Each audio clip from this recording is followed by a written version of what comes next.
Bank जाकर English में बात करनी है या उनकी बातें समझनी है तो घबराहट शुरू हो जाएगी आपको, क्योंकि बैंक में जाकर इंग्लिश में बात करना आसान नहीं है। उसके लिए आपको कुछ खास वर्ड्स और सेंटेंसेस पता होने चाहिए और वहाँ पर आपको बहुत सारे सवाल पूछने आने चाहिए, जैसे कि अगर आपको बैंक अकाउंट खोलना है तो आप कैसे बोलेंगे, या फिर आपको अगर अपना अकाउंट क्लोज करना है तो आप कैसे बात करेंगे, या फिर अगर आपको क्रेडिट कार्ड के लिए अप्लाई करना है तो क्या पूछेंगे आप।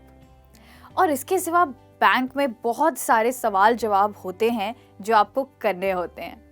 अगर आपको ये सारे सवाल जवाब सीखने हैं और अगली बारी बैंक में जाकर इंग्लिश में बात करनी है तो देखते रहिए मेरे साथ ये लेसन। मेरा नाम है मिशेल और मैं आपको बताऊंगी कि आप बैंक जाकर इंग्लिश में कैसे बात करें।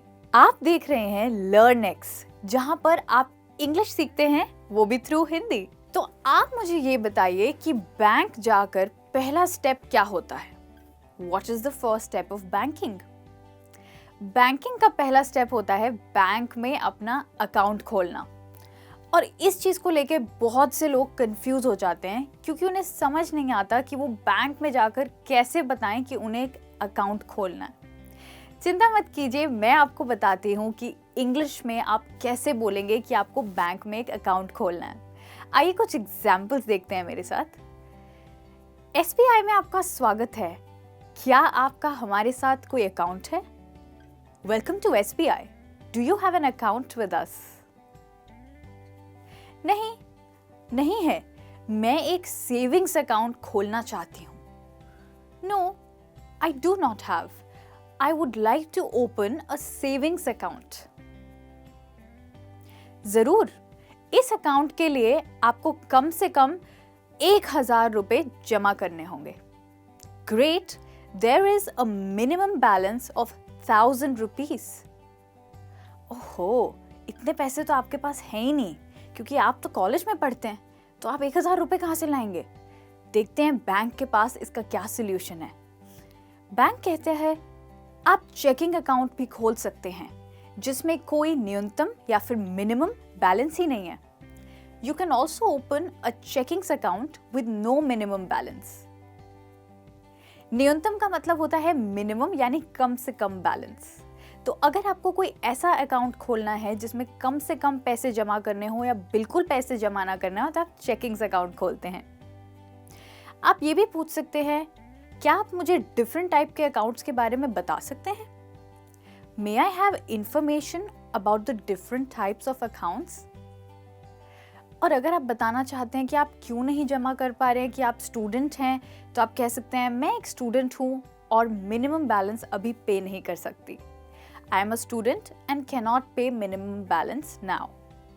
अगर आप बैंक से पूछ रहे हैं कि उनके पास कौन से अकाउंट्स हैं, वो जवाब में आपको कह सकते हैं, ये लीजिए बुकलेट, इसमें सब लिखा है। This is a pamphlet with everything. Pamphlet और पुस्तिका एक चीज है, इसको हम बुकलेट भी कहते हैं, जिसमें कि सारी इंफॉर्मेशन दी होती है। तो इस तरीके से बैंक में आप एक नया अकाउंट खोल सकते हैं। अब अगर कोई आपसे सवाल जवाब करता है बैंक में और आपको वहां पे अकाउंट के बारे में और बातें पूछनी है, तो आप कैसे पूछेंगे? इसके एग्जाम्पल्स मैं आपको देती हूँ। आप कह सकते हैं, मुझे बैंक अकाउंट खोलने के लिए क्या करना होगा? What do I need to do to open an account? क्या मैं एक से ज्यादा अकाउंट भी खोल सकती हूँ? Can I have multiple accounts? Multiple का मतलब होता है एक अधिक, मतलब एक से भी ज्यादा। क्या मैं अपने अकाउंट को इंटरनेट से चला पाऊंगी? Do you have online service for each account? अब अगर आप जानना चाहते हैं कि आप ऑनलाइन कैसे चलाएंगे, तो आप ऑब्वियसली कहेंगे मैं अपने अकाउंट को ऑनलाइन कैसे चलाऊंगी। How will I use my account online? तो इस तरीके से आप अपने अकाउंट के बारे में और जानकारी पा सकते हैं। अब मैं आपको बताऊंगी कि अगर आपको बैंक में पैसे जमा करने हैं तो उसके लिए आप कैसे बात करेंगे। हेलो, आज मैं आपकी मदद कैसे कर सकता हूँ? Hello, how may I help you today? मुझे ये चेक जमा करना है और 8,000 रुपए cash. I would like to deposit this check and 8,000 rupees cash. Cash का मतलब होता है पैसे, in the sense notes.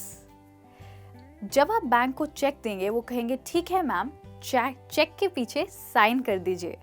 Sure ma'am, please sign at the back of the check. जब वो ये कहते हैं आपको चेक के पीछे साइन करने पड़ेंगे. अब आप जानना चाहेंगे कि मेरा अकाउंट बैलेंस कितना है पैसे जमा करने के बाद, तो आप कहेंगे What is my account balance now? इसका जवाब होगा आपके डिपॉजिट के बाद आपका अकाउंट बैलेंस है 45,000 rupees. After your deposit your account balance is 45,000 rupees. अब ऑब्वियसली जो कंसल्टेंट हैं जिनसे आप बात कर रहे हैं वो एंड में आपको पूछेंगे बस और कुछ, क्या मैं आपकी कोई और मदद कर सकता हूँ? Will that be all? Can I help you any further? अगर आपको कोई और मदद नहीं चाहिए तो आप कहेंगे That's all, thank you. मतलब बस उतना ही. अब आपने ऑलरेडी सीख लिया है कि आपको बैंक में पैसे जमा कैसे करने हैं, पर अगर आपको इंग्लिश में पैसे विड्रॉ करने हैं, मतलब कि बैंक में से पैसे निकालने हैं, तो आप कैसे निकालेंगे? जी हाँ, विड्रॉ का मतलब होता है पैसे निकालना. आप बैंक से भी पैसे विड्रॉ कर सकते हैं और एटीएम से भी पैसे विड्रॉ कर सकते हैं. तो आप बैंक जाके कहेंगे हेलो, मैं अपने अकाउंट से 16,000 रुपए निकालना चाहती हूँ. Hello, I would like to withdraw 16,000 rupees from my account. तो फिर वो आपको कहेंगे ये लीजिए आपके नोट्स और अब आपका नया बैलेंस है 30,000 रुपए. Here is your money and your new balance is 30,000 rupees. Wow! अब तो आप काफ़ी अमीर हो गए हैं. तो अब हम और देखते हैं कि और कैसे हम बैंक में सवाल जवाब पूछ सकते हैं, स्पेशली बैंक की ब्रांच के बारे में. पहली चीज़ ये है कि अगर आपको बैंक में कोई और चीज़ इंपॉर्टेंट इन्फॉर्मेशन जाननी है तो आप सर्विस डेस्क पर जाएंगे. सर्विस डेस्क वो जगह होती है जहाँ पे आपको अपने सारे सवालों के जवाब मिल जाएंगे. वो बैंक की रिसेप्शन होती है. तो आइए कुछ एग्जाम्पल देखते हैं सर्विस डेस्क पर क्वेश्चंस एंड आंसर्स के. पहला सवाल आपको पूछना चाहिए, क्या ये सर्विस डेस्क है? Is this customer service desk? हाँ जी है. मैं आपकी मदद कैसे कर सकता हूँ? Yes it is. How may I help you? मैं एक इन्वेस्टमेंट अकाउंट खोलना चाहती हूँ. आपका ब्याज का रेट कितना है? I would like to open an investment account. What is your interest rate? ब्याज के रेट को बोलते हैं इंटरेस्ट रेट. हमारा आजकल का इंटरेस्ट रेट चल रहा है 1 से 4% के बीच में. The current interest is between 1 to 4%. Current का मतलब होता है आजकल. हमारे मैनेजर आपको सब कुछ एक्सप्लेन कर देंगे. My manager will explain everything to you. अगर आपको कंसल्टेंट ये जवाब दे रहे हैं, इसका मतलब है कि वो चाहते हैं कि आप उनसे और सवाल ना पूछें और मैनेजर से जाके सारी बात क्लियर कीजिए अपने इन्वेस्टमेंट अकाउंट के बारे में. तो अब हम देखते हैं कुछ और सवाल जो आप पूछ सकते हैं, स्पेशली बैंक के ब्रांच के बारे में.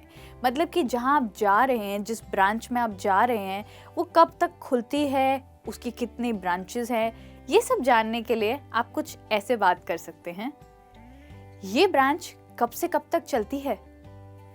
What are the hours at this branch? आपके कितनी ब्रांचेस हैं? How many branches do you have?